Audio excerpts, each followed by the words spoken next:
जय श्री माता जी। आप सभी सहजी भाई और बहनों का today Sahajyoga news India YouTube channel पर हृदय से स्वागत है। आज हम एक नए सहजयोग आर्टिकल को सुनेंगे और सविस्तर में आज के विषय का अर्थ समझेंगे। यदि हम निर्विचारिता विचारहीनता प्राप्त करना चाहते हैं तो हमें पहले विचारिता विचारशीलता को समझना होगा, अन्यथा हम भ्रमित हो सकते हैं। और दूसरी बात, हम आमतौर पर आध्यात्म में तेजी से विकास के लिए निर्विकल्प अवस्था के बारे में बात करते हैं। श्री मां ने निर्विकल्प अवस्था को प्राप्त करने के लिए कुछ व्याख्यान दिए हैं और हम सहजियों के बीच अक्सर चर्चा करते हैं कि इन दोनों अवस्था को कैसे प्राप्त किया जाए। इस विषय पर हम सविस्तर में बात करने वाले हैं। आप सभी सहजी लोग इस आर्टिकल को आखिर तक जरूर सुनेगा। निर्विचारिता और निर्विकल्प अवस्था को प्राप्त करना। निर्विचारिता और निर्विकल्प अवस्था को प्राप्त करना, यह सहजयोग का आर्टिकल इम्पल्सेस फेसबुक पेज से साभार किया गया है। यदि हम निर्विचारिता विचारहीनता प्राप्त करना चाहते हैं तो हमें पहले विचारिता विचारशीलता को समझना होगा, अन्यथा हम भ्रमित हो सकते हैं। विचारिता सदैव चार चीजों से ही बनती है, वह है 1 लाभ, 2 हानि, 3 श्रद्धा और 4 अपमान। इन चार बातों के अलावा हर विचार निर्विचारिता से आता है।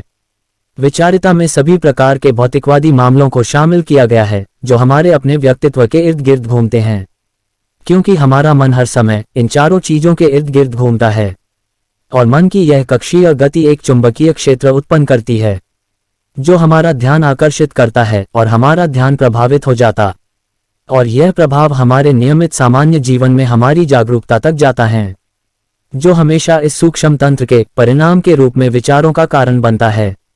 दरअसल हमारा दिमाग उन सभी चीजों का मूल्यांकन करने के लिए बना है जो हमारे जीवन की यात्रा के दौरान समय समय पर उसकी स्मृति में भेजी जाती हैं। यह उन सभी भौतिक सूचनाओं का भंडार है जो पृथ्वी पर अन्वेषण खोज का अनुभव करते समय हमारी आत्मा के लिए आवश्यक है। हमारी आत्मा सांसारिक जीवन के अनुष्ठानों और रीति रिवाजों को नहीं समझ सकती, क्योंकि यह हमारे बाहरी अस्तित्व पर लागू होने वाली सभी शर्तों और नियमों से परे है। अंततः हमारा मन उचित आत्मा साक्षात्कार अर्थात अपनी आत्मा की अनुभूति के बाद समय समय पर हमारी आत्मा के लिए एक बड़ी सहायता प्रदान करता है। इसके विपरीत यदि हम आत्मबोध की प्रक्रिया के बाद भी प्रबुद्ध नहीं होते हैं, तब यह मन हमारी जागरूकता पर कब्जा करके और उस पर हावी होकर हमारे उत्थान में सबसे बड़ी बाधा बन जाता है, जो हमारे भौतिकवादी और आध्यात्मिक जीवन में पतन और असंतोष और चिड़चिड़ापन का कारण बनता है। और यह असंतोष हमारे मन में बहुत परेशानी पैदा करता है और हमारा ध्यान कैच कर लेता है। हमारा ध्यान कुछ सीमित विचारों में उलझ जाता है या अटक जाता है, और ये बार बार आने वाले विचार हमारे पूरे विक्षिप्त तंत्र न्यूरोटिक सिस्टम को तनावपूर्ण बना देते हैं, जो या तो बहुत कठोर हो जाते हैं या दबावयुक्त हो जाते हैं। और यह कठोरता विभिन्न प्रकार के दर्द और समस्याओं का कारण बनती है और अंततः हम गंभीर बीमारी का शिकार बन जाते हैं।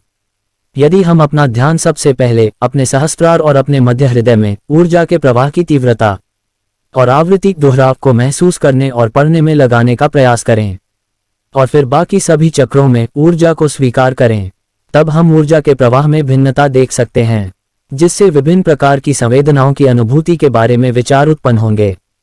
चक्रों और आध्यात्मिक विकास के विभिन्न विषयों पर श्री माता जी के शब्दों को याद दिलाने के साथ, जो फिर से विचारहीनता प्राप्त करने की एक प्रक्रिया है। व्यक्तिगत जागरूकता के साथ मेरी थोड़ी सी समझ के अनुसार देवताओं के बारे में सभी विचार श्री माता जी सहज कार्यक्रम, कंपन, ऊर्जा का प्रवाह, नाड़ियां, चक्र, कुंडलिनी, प्रकृति, ग्रह, आकाशगंगाएं, ब्रह्मांड, विचारों के सहज अंतः प्रेरणा, सहज योग को नई पद्धतियों और तकनीकों के साथ फैलाने की योजना बनाना, नई प्रक्रिया के साथ ध्यान का संचालन करना आदि का विचार निर्विचारिता के अंतर्गत आता है। इसलिए जब हम सब कुछ करते समय अपने ऊर्जा केंद्रों पर या अपनी नसों में कहीं भी दिव्य प्रवाह को स्वीकार करने के रूप में निरंतर ध्यान की स्थिति बनाए रखते हैं, फिर हम धीरे धीरे निर्विचार अवश्य हो जाते हैं। मेरी जागरूकता और मैं आपके लिए विचार शून्यता की स्थायी स्थिति की कामना करता हूँ। अब बात करते हैं निर्विकल्प अवस्था पर। हम आमतौर पर आध्यात्म में तेजी से विकास के लिए निर्विकल्प अवस्था के बारे में बात करते हैं। श्री मां ने निर्विकल्प अवस्था को प्राप्त करने के लिए कुछ व्याख्यान दिए हैं और हम सहजियों के बीच अक्सर चर्चा करते हैं कि इस अवस्था को कैसे प्राप्त किया जाए। कभी कभी हमें लगता है कि हमारा ध्यान सही नहीं है और हम इस स्थिति का आनंद नहीं उठा सकते क्योंकि यह काफी कठिन है। हम में से कुछ लोग अपनी गलतियों को याद दिलाते हैं और सोचते हैं कि हमने बहुत गलत किया है, इसलिए हम इस स्तर का लाभ उठाने के योग्य नहीं हैं। हम में से कुछ लोगों का मानना कि अगर हम बिना उंगली हिलाए घंटों बैठ सकते हैं तो हमें इस अवस्था का लाभ मिल सकता है। और हम में से कुछ लोगों को लगता है कि अगर हम कुछ दिनों के लिए सारे सांसारिक चक्कर छोड़कर अपने कमरे में ही रहें और हर समय ध्यान करते रहें तो शायद हम निर्विकल्प के इस लक्ष्य को प्राप्त कर सकते हैं। इसलिए हम निर्विकल्प अवस्था के संबंध में अपने विचारों में व्यवहारिक रूप से भिन्न हो सकते हैं। अब प्रश्न यह है कि हम इस अवस्था में कैसे बैठ सकते हैं। क्या यह हमारे लिए असंभव है या कठोर ध्यान की दिनचर्या को बनाए रखने में कई साल लगेंगे? तो हम में से कुछ इस चरण में होने के बारे में निश्चित नहीं हैं। दरअसल मेरी जानकारी के अनुसार अगर हम अपने सहस्त्रार पर हर समय आदिशक्ति के प्रवाह को बनाए रखें और इस जुड़ाव को अपने मध्य हृदय में महसूस करें तो इस स्थिति का लाभ प्राप्त करना काफी आसान है। यह सांस लेने जैसा सरल है जब हम अपने भौतिकवादी और आध्यात्मिक जीवन की हर कार्यकाल में हमेशा माँ की उपस्थिति को दोनों केंद्रों पर महसूस करते हैं। तब हम स्वयं ही सारी उलझी हुई बातें श्री माता जी पर छोड़ने लगते हैं, क्योंकि वह तो हमेशा रहती हैं। कुछ भी करते समय हमें यह एहसास होता है कि श्री माँ हमें हर पल देख रही हैं। इसलिए पहले हम आराम महसूस करते हैं और अपने दिमाग का इस्तेमाल करने की कोशिश भी नहीं करते, बल्कि सब कुछ स्वच्छंदता सहजता पर छोड़ देते हैं, जो आमतौर पर हमारे मन और बुद्धि का इस्तेमाल किए बिना आता है।